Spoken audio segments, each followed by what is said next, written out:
Hello, ladies and gentlemen. Welcome to what is now a video for the third SAO game on this channel. I have a lot to say about SAO Alicization Lycoris. The first is that I absolutely refuse to refer to the game as its full name throughout the entire analysis. That's like, 10, 11, 12 syllables? It's fucking asinine. We're just calling it Lycoris from now. Anyway, my first script for Lycoris was a 45-minute disaster that wasted my whole day, and I'm gonna try to correct the issue with a second draft and start fresh. It's a lot more than a second draft by this point, I assure you. This is because I actually care about the structure and the quality of this video. Sword Art Online is something that I'm weirdly passionate about. It was my first anime with a fantasy theme, as well as a clear appeal to gamers and RPG concepts. Despite the many things that I dislike about SAO, it's still something that I am invested in at this point. This goes for both the games and the show, honestly, and as such, I wanted to make sure that I did this analysis right. As a full disclosure, I have spent anywhere from, I'd say, 60 to 75 hours in total on this game across the PC and the PS4 ports. I haven't completed the story yet, however, I don't think this is going to matter much in the long run of my goal for this video. Now, you may be wondering what exactly my goal is for this video, and how I shouldn't consider it a half-assed analysis if I haven't experienced everything within the game first, even as far as general content goes. Never mind side quests and bonus content that's entirely optional. Well, the reason is very simple, and that's because this video was supposed to contend with other reviews of Sword Art Online Alicization Lycoris. Yes, that is the last time I am using the full name. Since I'm a firm believer in every analyst and reviewer having an angle or some sort of a motive that they're trying to support with their videos, then I should state mine early on to avoid any bullshit. My angle comes from being a fan of SAO and the games as well. My motive is to stir some discussion and bring into light some of the issues that plagued me during the time that I had spent on this game. I'm going to focus on specifics and why they're an issue to me while staying as objectively on point as I can manage. Furthermore, I want to focus on some aspects of Lycoris that I haven't heard or read about online in either videos or forum threads and even web articles. If I talk about something that is more commonly criticized or spoken about in general, then I'm going to do my best to dig a little bit deeper into those points in order to try and bring something new to the table. Finally, the plan for this video, depending on my feedback and how it's received, is planned to have a follow-up review of the game from my point of view after clearing the game. This won't be done the moment I clear the story either. I plan to really sink my teeth into the endgame before I formulate an opinion of it. Okay, now that we've gone over all of the formalities, allow me to spend a short moment of our time laying out the structure and the general idea of the analysis. We're going to be here for a bit, so I might as well keep things neatly organized, eh? In hopes of stopping myself from going on a tear about specific points randomly throughout the video, I figured it would be wise to divide each section into 3 parts. Description, pros, and cons. The description will be where I lay everything out for general information about that segment. Pros are obviously specific points that I find a positive or well done, whereas cons would of course be the polar opposite. Sections I picked for the analysis are story, combat, and gameplay. Story is self-explanatory, however I should clarify that the combat section will be strictly for the mechanics of combat, and gameplay is more about things that you can do in the game, like side quests and crafting, since they don't really bring themselves into any other segment that I could formulate at the time. In any case, let's officially begin the analysis of the story, shall we? I've seen very clearly from other reviewers that people are kind of all over the spectrum with how they feel about the story. This ranges anywhere from actually being genuinely curious about it and playing the game entirely for the story, to not having a care in the world about the story whatsoever and finding it mediocre at best. This is only natural since subjectivity plays such a heavy role on your enjoyment of the story in Lycoris. I personally have a love-hate relationship with the story. I enjoy some parts and I absolutely despise other parts. I've heard another reviewer mention how they found the story poorly written. I don't disagree with him, at least on some parts of the story. However, I plan to use specific examples as we go forward rather than just claim it. Full disclosure, we're going to talk about the story in a way that spoils some aspects. If you care about the story, then I recommend that you clear the first chapter and then experience it yourself. I'm going to avoid talking about key points within the story, but as I mentioned, things will still be spoiled, since they need to be mentioned if I'm going to criticize it. With that out of the way, it's about time I summarize Chapter 1, because I have a lot to say about it. Unlike the two previous games I'd played, Lycoris appears to take place in an entirely different world than reality, or more specifically, a VR MMO within the Sword Art Online universe. Instead, the game starts with our protagonist Kayode waking up in an unfamiliar place with no memory of how he got there.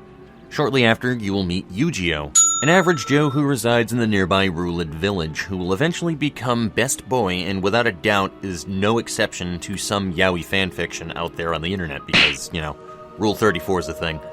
Now, I know I'm not using actual footage from the story cutscenes in the game, but understand that the save system in this game is wonky as hell, and I didn't want to risk my save data. Plus, frankly, I've played through Chapter 1 twice now, and I refuse to spend another 15 hours of my life to screen capture every cutscene during it. If you aren't experienced with Chapter 1, you should still choose not to simply agree with my points. I've linked a Let's Play to a channel named K-Swing's Let's Plays for a reference. Otherwise, just play the game for yourself, really. Anyways, moving on, I won't talk about everything in Chapter 1, but instead I'll bring up the areas that push the story forward, starting with Yu-Gi-Oh. Now, Yu-Gi-Oh, I would argue, is one of, if not the most well-written characters in Sword Art Online to date, aside from Sinon. He's very likable and sees the most development as a character than anyone else in Lycoris, regardless of how well the visual novel cutscenes portray this. Furthermore, you will likely have the most attachment to Yu-Gi-Oh since you will spend the most time with him over anyone, also considering that you meet him right at the beginning. Yu-Gi-Oh starts by providing Kayode and by extension, the player, some valuable information about how this world works. He mentions that he has a calling to cut down the massive tree in front of you and that people in this world cannot go against their calling because it violates something called the Taboo Index. This index is basically a code of laws established by the absolute law in the underworld, known as the Pontifex, and violating the Taboo Index will be met with severe punishment. The underworld is the name of the universe, by the way. I'm unsure if I made that clear by this point. This was honestly really good world building, and it instantly grabbed my attention. I wanted to know more about the Pontifex, the Taboo Index, where it came from, and why. I had a lot of questions about this world. The game even followed through with the information they gave you immediately after this scene and establishes Yu-Gi-Oh as a character with it. You're introduced to a little girl named Selka, who is the little sister of a girl named Alice, who the game is more or less centered around.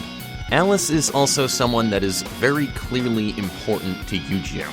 Alice was taken away a long time ago because she violated the Taboo Index by touching the Dark Territory, which is a place where creatures like goblins and giants reside that also happen to despise humankind. This exchange tells us that Yu-Gi-Oh wishes to find Alice someday. The only problem is that he needs to obey his calling, otherwise he would violate the Taboo Index himself. Again, this area of the game was quite interesting. It gave some really good world building. Most interestingly to me at this point in the story is how it's established by Kayode that every single person that you bump into is different, strange, in that they're clearly not NPCs. They seem perfectly aware that they can activate the in-game menu in this virtual world and access information to things like health bars, which are akin to durability, as well as viewing stats that allow them to wield stronger gear and weapons. However, it's also clear that Yu-Gi-Oh also doesn't believe that he's a player within the game world and has a soul, however vague that might sound to you.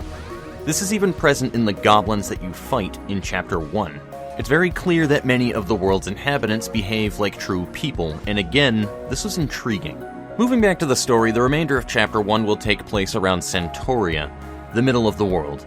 And this will begin your search for Alice once Yu-Gi-Oh becomes strong enough to slice down the Gigas Cedar and become free of his calling. I think this section of the game was too short, but it was by far the best part in Chapter 1 in all honesty. The remainder of Chapter 1 is in two segments primarily after this. The first is you and Yu-Gi-Oh training to become knights to enter the central tower and find Alice. The last part is what I will refer to as the lazy boss rush portion, with hours of cutscenes for even more padding. Honestly, there isn't much to talk about here, and not much of it is overly relevant for the remainder of the segment. The training segment will have you clicking through many lengthy cutscenes with an occasional extracurricular exercise with your mentor, Sordelena. Wink wink. These quests are brief and allow you to explore the map that they belong in if you like, but you simply just walk somewhere, kill a creature or two with a predetermined party setup, then go somewhere else. This will be a recurring theme in the story. Every now and again you will also have tutorials, more or less, in one-on-one duels throughout this portion of the story as well. Aside from that, nothing else really happens in the academy. Aside from giving Sword Elena a bunch of flowers as a parting gift for graduation, of course. I think this is an optional scene. I'm really unsure about it, but it was really the only part that I enjoyed about this section of the gameplay. It was wholesome, and Sword Elena is best girl. Fight me. After a specific event in the story, you will then finally be in the central tower.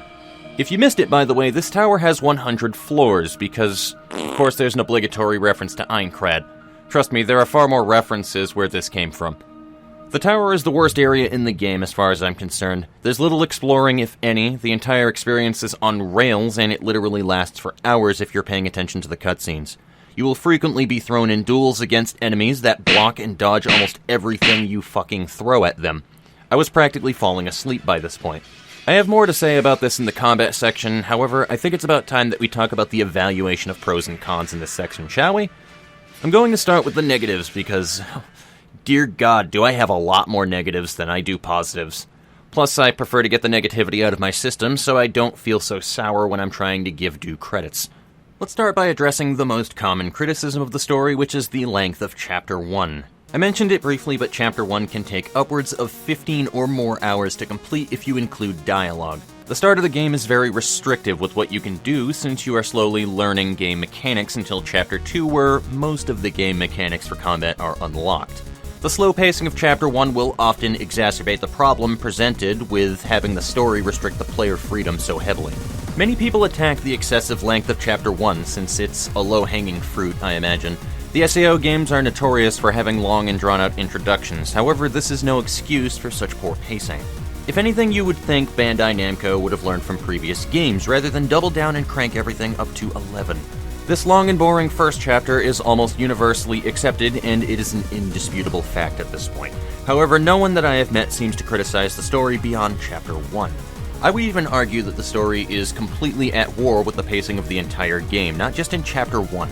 For starters, the story is nothing more than a series of visual novel cutscenes you trigger by going somewhere in the world. After the cutscene, you are sent somewhere else, or you are thrown into a forced encounter in a locked-off area of sorts, basically an arena with invisible walls. Many times the encounters are hollow and pointless group encounters. I have far more to say about these group encounters in the battle section, but I will say for now that they are nothing more than just even more filler to pad out the game and give the player something to do aside from pressing enter until you fucking fall asleep. Let's also not forget that after the mass amount of wasted time spent in cutscenes during Chapter 1, understandably it leads to a lot of impatience when you are presented with even more cutscenes later on, even if it's during some of the more memorable moments like Kayode Castle. To be honest, I would be surprised if people reacted otherwise. After a while, when a cutscene pops up on screen without too much of a break from the last, your reaction is often something like the following. Pineapple pizza's the best. No cutscene! Needless to say, in a story-driven JRPG, it is an absolute failure on your part as a developer if consumers of the product want nothing to do with the story because it's so obstructive to the game flow. Just leave me alone and let me explore this beautiful world that you have created, goddammit. Not only is this story naggy as hell, but the pacing is very strange in general. The academy where you can learn from Sword Elena is a lengthy portion of the game, with little development from the start until graduation. At least little development is truly felt or shown. Whereas the Giga Cedar portion of the game has extraordinary amounts of development in a fraction of the time. Yu-Gi-Oh mentions that he's far from the first person assigned to chop down the Giga Cedar, and that the tree has survived for several human lifespans. Yu-Gi-Oh also mentions that people in the underworld run out of life and presumably die in about 80 years. That means that after hundreds of years, this tree has only managed to have a tiny nick taken out of it. You're telling me that in what feels like a day or two, Yu-Gi-Oh manages to wield the Blue Rose Sword and chop this mighty tree down? I know this is RPG logic and numbers are all that matters, but the point is how the tree and wielding the Blue Rose Sword are presented as this Herculean task, but then 5 minutes into the game, Yu-Gi-Oh just picks up the sword and makes the tree his bitch. Like I said, poor pacing. My next point against the story has to do with character development. Sword Art Online has always had a lack of properly developed characters. Don't get me wrong, I will always love Silica and Lisbeth, but as far as their character development goes, there's not a thing that I can think of that drives these characters. They just kind of exist to be a member of the Kirito harem/fan club. Haha, another girl's falling in love with you, Kirito. You jerk. The lack of character development can even be seen with Kirito himself, and this is often a point that people make about how Kirito isn't a very relatable protagonist. To clarify, I'm talking about what you can see, at least in games in the anime. The light novels may be a very different story, but I haven't read them, nor do I care to do so at the moment. If you think that limited screen time is a factor, then allow me to give you a comparison to another fantasy-themed anime that does the polar opposite. An anime called Gate. Just about every character in Gate that is shown more than once during the course of the show has some kind of a value that is part of their personality. These values can range anywhere from servitude to the gods themselves to revenge for a past misdeed. Every character has their own story and background that makes the character unique and relatable to some extent, at least by a writing standard. This can even be witnessed in every individual soldier that belongs to the JSDF, since one of the primary concepts the show is trying to illustrate is that each and every member of the self-defense force is there for the people. Whether or not those people are from Japan or a magical portal leading to Narnia is completely irrelevant. The reason why every member of Itami's team and the JSDF as a whole had even signed up for the job in the first place is to protect the people, no matter the cost. The best thing about this show is how well established the motivation to save lives is shown without the show so much as even mentioning it out loud. Time after time throughout the show, the JSDF consistently stand in the way of danger for the people of the special region. This can be seen even with the characters that are important to the Imperial Empire, who are actually at war with Japan as early as the first episode. Being a first world country with a modern-day military force, Japan very clearly has the firepower to completely fucking level the Imperial Empire, considering that they are nothing more than knights that resemble the ancient Roman Empire as far as technology goes. And the mercy that the JSDF shows towards everyone in the special region is genuinely confusing to those who are at war with Japan. The point that I'm trying to make is that Gate is a great example of how an anime or even a TV show can represent character values in order to make those characters more relatable, and organic feeling as a result.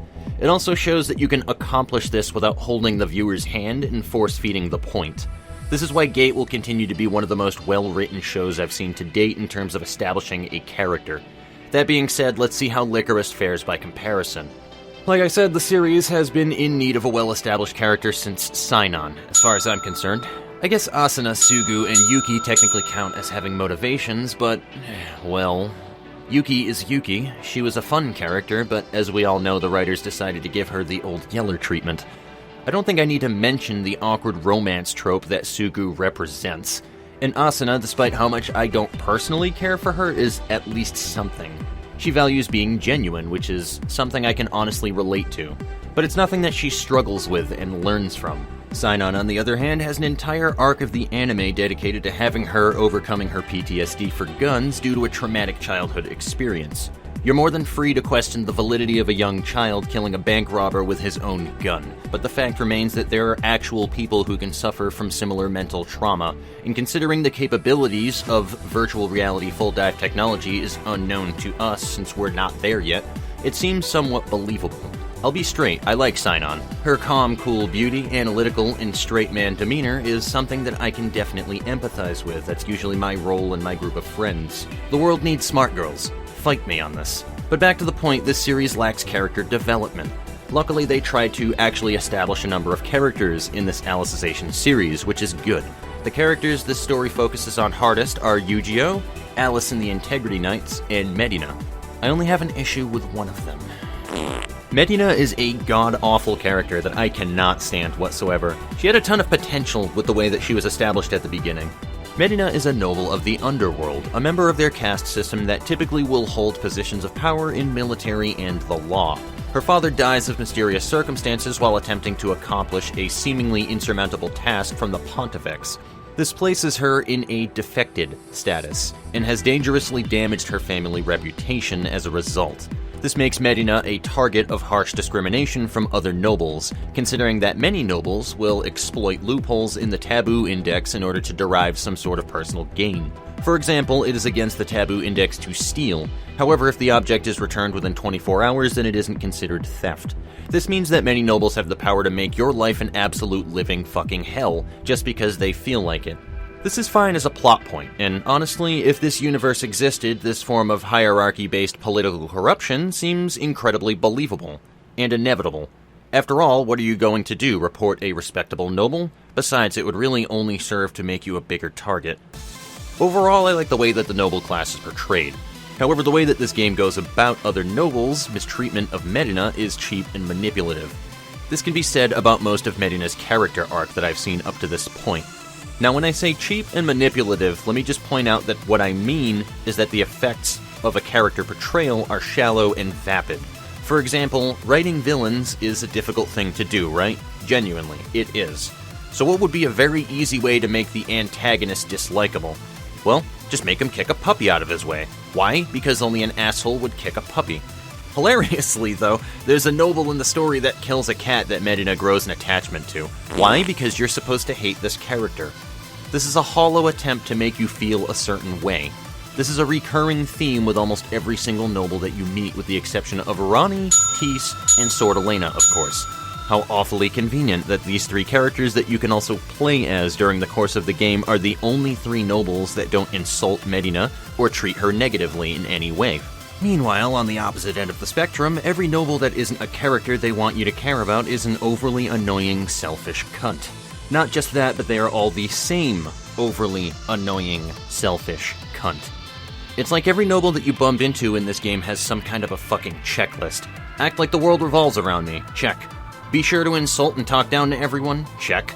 The minute that I hear the name Orthananos, make sure to laugh and insult her for the next 5 minutes. Check. Like I said before, this is a cheap way to make us care about Medina as a character rather than to properly develop her. Every noble that you meet randomly has the exact same interaction. It would have been nice to maybe talk to a noble that knows her name, but simply is stern in not talking with her so that it doesn't damage his reputation. Or at least bump into a fucking noble who's an arrogant bag of dicks who doesn't conveniently hear Medina's name at the ass end of a conversation just so he has a reason to annoy everyone for the next 5 minutes. After seeing how infamous she is, honestly, I would have stopped using Medina's name in mixed company around Chapter 1. And for the record, ladies and gentlemen, the noble that you meet just before Chapter 4 starts that has the fat cat that takes a liking to Medina is an exception to the rule, yes, but my point is that it does not happen at all very often. 99% of everybody that you bump into is the same dislikable asshole. This isn't my only issue with her either. I could deal with the overly convenient situations written to make you sympathize with Medina if she were at least a likable fucking character. The problem is Medina doesn't do anything that makes me like her. At least up to Chapter 4 in the story. Her most likable trait right now is her weakness for cute and adorable animals. Well, congratulations! Most human beings find cats and dogs to be cute. You're not special just because the writers had no idea how to properly humanize you. Medina will consistently desert the entire group to complete a task on her own. This was something that I could forgive in Chapter 1, but when you fight alongside an Integrity Knight, who is the highest authority in the underworld aside from the fucking Pontifex, fighting for the fate of humankind, then it would be in your best interest to shut the fuck up and listen to your superiors. I don't care that you have a family name that you need to bring honor to. It should be perfectly clear that ditching an Integrity Knight to do what you want in a military force is not going to win you any accolades. Especially when Alice herself actually says this to Medina, somewhere along the storyline, almost word for word. The fact that Medina has lost respect for Alice after a certain plot reveal in Chapter 3 is also irrelevant. As a noble, Medina's goals fall perfectly in line with Alice, in that protecting the underworld is her primary focus. Yet they're alluding to this fact that Medina seems to care more about the Pontifex and her family honor than her duty as a noble. Even if this is accurate, how is that supposed to make me like her? It just makes me feel that she's incredibly fucking selfish. She even goes as far as to completely disrespect Alice at one point when they have a certain disagreement in the story by just doing what she wants, rather than respect Alice's wishes as a friend and a companion. And she had the fucking audacity to even tell her I'll do things my own way, as if it's like an agree to disagree moment. Fuck this character. She's annoying in far too many ways, and she has learned absolutely nothing since you first meet her. Now, I know that I had a lot of my hatred for this character based on subjectivity and quite a bit of bias, since it's based off of just a lot of built-up animosity towards her, but the point that I'm trying to make here is that nothing has happened in the game that makes me bond to this character. She consistently lets her hot-headed nature get the better of her, and shows a blatant and cold side of her personality the moment that another character in the story does anything to remotely get in the way of her goals. I'm well aware that this is intentional. Medina is a very passionate character who is proud of her family lineage. Being brash and unreasonable is part of the territory, and frankly, it should be. The character would be very different otherwise. But if being proud and hot-headed is part of your character flaws, then in order to make people love the character, you need to show development. Show her grow and learn. And no, I'm not talking about making her completely redeem herself 5 minutes before you team up for the final boss. Make me actually care and understand that she's genuinely trying to overcome her flaws. I'm at Chapter 4 at the time of writing this line in the script, and during my last session, there was a scene where Kayode tries to show Medina some compassion, since she seems disconnected. And she literally says that she won't apologize to Alice because she doesn't feel like she's in the wrong. So let me get this straight. Medina does what she damn well pleases, while frequently making her friends worry about her, becoming a literal liability in certain circumstances, and yet here we are at Chapter 4, where the current stage of her development is a refusal to apologize, and yet I'm supposed to feel bad for her because other nobles make her feel the bad feels. Am I supposed to like her because she's better at taking care of cats than she is at treating her friends? Because I'm genuinely confused. Show me some fucking development, consistently throughout the game, please. Look, I know that was a lot of piss and vinegar, but we're gonna move past it and actually compliment some parts of the story. Believe it or not, the story wasn't completely awful, and some parts were done at least acceptably. If you couldn't tell from my tone earlier, the game actually had a very strong opening. The amnesia was a bit cliché, but the world was interesting, and anyone with a taste for RPGs would feel right at home. Like I said, the Giga Cedar arc should have lasted longer. They should have had Kayode training Yu-Gi-Oh through like a couple of sessions or something. Some may argue that this would be boring, but remember that the Academy segment in Chapter 1 does this exact same thing. So what you would do is shorten some of the fluff from the Academy, add it to the Giga Cedar, and frankly, you could only gain from this. This could be the spot where some of the tutorials on mechanics would go as well. The best thing about the Giga Cedar sequence, again, was the world building that was being established. It's a shame that the world building isn't consistent throughout the story. I wanted to hear more legends and stories about the places that you visit, like, again, Kayode Castle. Speaking of which, this is going to be my segue into my following point. And honestly, it's one of my favorite parts narratively about the game, is Kayode Castle. There are plenty of small moments that are alright in the story. The poor pacing just kind of made me impatient during the better parts. That about summarizes the entire point, by the way. That's all that I wanted to say. There are certain parts in the storyline that are actually pretty decent. My third point is essentially an extension to point 3, which is that the Integrity Knights are by far the most interesting thing in the story, and they are way more well-written than Medina, as far as I'm concerned. It was a genuine joy to witness Eldry and Dusselbert become bros, and the bond that develops between Lionel and Fizzle with Dusselbert as their training instructor was wholesome.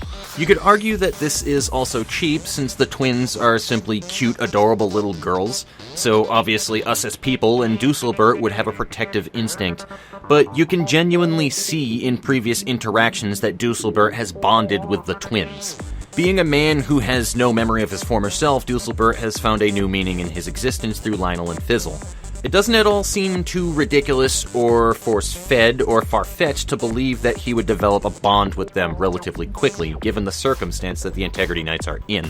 With the Pontifex, the one power above them, now being exposed for her misdeeds, they're probably in constant inner conflict about what they're even living and fighting for.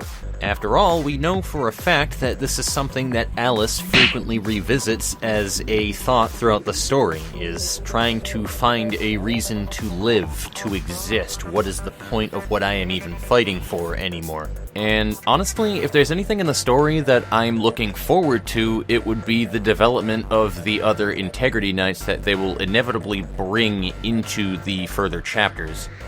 Oh man, fucking A. That story segment was incredibly bulky. I'm going to try to be a bit more brief with the next two segments, but, well, hey, I warned you all. So, I apologize if I haven't actually put an edit earlier in the video to warn about this, but I have decided to change the way that I am going to present this analysis, and it's just going to be in multiple parts, plain and simply. I think it's just going to make a lot more sense that way rather than just one giant bulky video that's 2 fucking hours long. So, we're going to go through each individual section as a separate video, about 30 minutes long, or less than that, or whatever the case goes through. But once I hit the 30-minute mark, it's like, alright, we're gonna try to fucking cut this off. So, catch me in the next one, guys, where I go over combat and all of the fighting mechanics in Lycoris. So, yeah, can't wait to crack into that one. This took a long time to fucking do. Take it easy, guys, and I will see you later.